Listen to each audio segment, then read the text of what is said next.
Do you want TalkBack to automatically adjust the way it navigates content? Your Samsung Galaxy S26 Ultra includes a feature called Smart Browse Mode that can automatically turn browse mode on or off depending on what you are interacting with. Let me show you how. First, open Setting, scroll down and tap Accessibility, tap TalkBack. Next, tap Setting, scroll down the screen, tap Advanced Setting, find Smart Browse Mode, and then turn it on or off. When this option is on, it will help TalkBack automatically decide when browse mode should be active.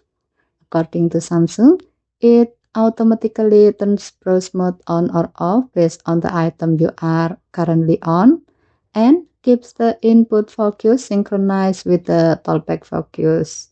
In simple terms, this can make navigation feel more seamless when moving between different types of content. For this example, let's enable this option.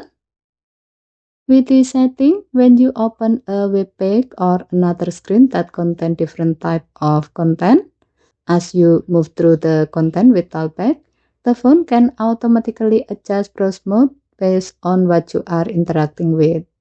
This helps reduce the need to manually manage navigation mode. Important note, the effect of this setting may not be obvious during normal use. It's designed to improve how TalkBack handles navigation behind the scene rather than adding a visible feature. If TalkBack navigation feels more comfortable with Smart Browse Mode enabled, you can leave it on. Otherwise, you can return to the setting and turn it off at any time. And that's how you enable Smart Browse Mode in TalkBack on the Samsung Galaxy S26 Ultra. Okay, thank you for watching. Please help to like and subscribe. Have a nice day.